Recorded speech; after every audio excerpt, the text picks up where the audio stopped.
In the last week, I did 3 giveaways. I gave away one of these to just someone following me on Instagram, and then I gave another one of these and one of these away to my Patreon subscribers for the monthly giveaway. But before I send these out, I kind of want to do a little comparison of the two. The trainer blade and the false live. What's the difference? Is it worth the extra $10? Just B-roll. Just B-roll.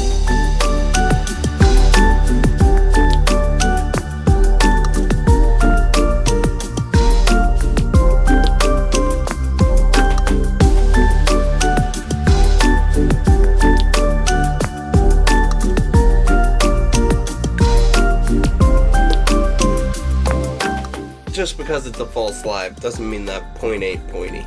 That's one pointy point for a false live. So this video is unscripted, so I'm just gonna try to go through my thoughts pretty quickly.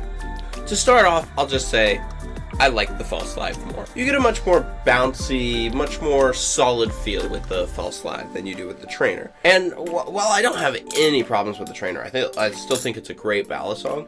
It's just a little bit less awesome in my opinion. One thing I do like about the trainer, however, I think the trainer blade design is really good, and I think it fits with the handles super well. The false live, it works. I actually like the finish better on the silver than the acid wash. It's just a little bit better. I think it's just sometimes simple is better. That's a matter of opinion, of course, not a undeniable fact. The tolerances, I've been flipping, this is mine, the giveaway one is here. The tolerances on this have been holding up pretty solidly over the last week as I've been flipping the dickens out of it. You can see a little bit of increased play, no tap yet, but I kind of expect that to come around eventually.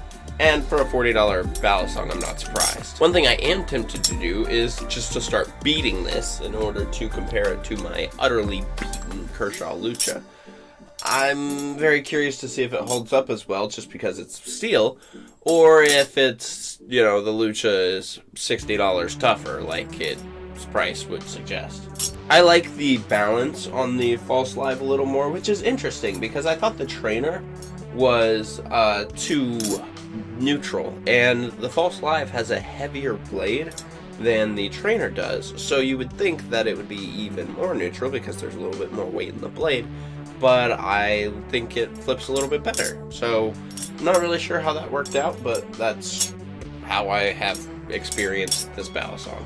I drew the first place winner, and Braden Valentine got to choose which one of these he wanted. He chose this one, and then I drew the second winner, and this one went to the Buffness Flips, which is kind of awesome. I'm not going to tell him that he won it until he gets it in the mail, so hopefully his unboxing video is really funny for that. That's what I'm shooting for. I get home from church to this. I'm like, what the heck? It's from the Amos Bear. I have no clue what is in here.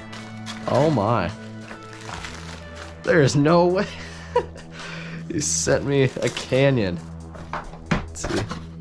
No little note. That's okay. Overall, I still have a lot of the same reservations that I had when I did the review of just this one. It's, it's a little not grippy. The skeletonization is not the easiest thing to grab onto for a Balisong, but it's still reasonably heavy. But the more I flip this, the more I love it.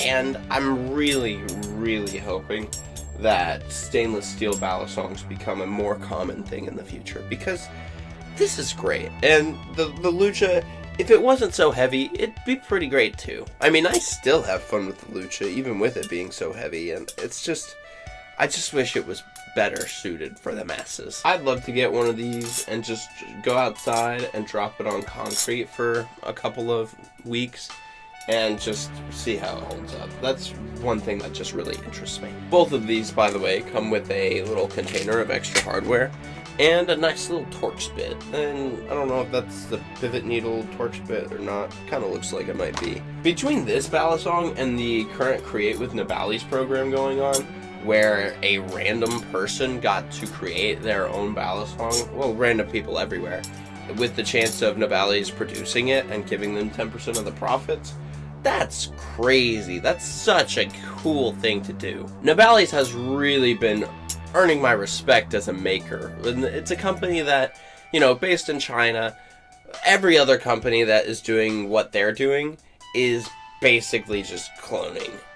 You have LDY, which is making their Balisongs in China. And speaking of LDY, the only thing that BALIS has done that has annoyed me is that the blade, the false live blade for the Volt Pro, is legitimately exactly like a Cygnus blade with slightly different proportions. And that I don't like. It just smacks of being very cloney. And, you know, Will Hirsch, he designed it, and he's saying that it's not a clone blade. And I believe that he didn't do it on purpose, but it's a clone blade. Here, I'll throw up a picture of the two side by side. It's pretty bad. Other than that, I'm really, really happy with BALIS, and with this, especially the stainless steel Balisong, I just really want to see more stainless steel in the future. If, like, Squid Industries made a stainless steel Balisong and Machine Wise made a stainless steel Balisong, I mean, it's like, it's cheaper, it's tougher, and it's just cool. I'm gonna talk to my friends at BB Barfly and see if it's a possibility for them. I just realized that I just unboxed this one and it hasn't been lubricated at all. So let me just do this real quick.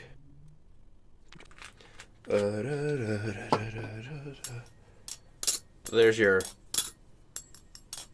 lubricated carbon honey sound with the trainer. There's your lubricated carbon honey sound with the live, false live.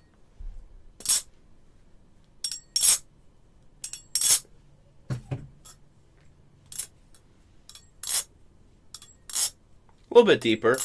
Kind of interesting. I mean, you know, someone might prefer one over the other. I think I prefer the false live. Anyways, guys, that's all I got for you today. I will see you on the flip side. I almost got both of those.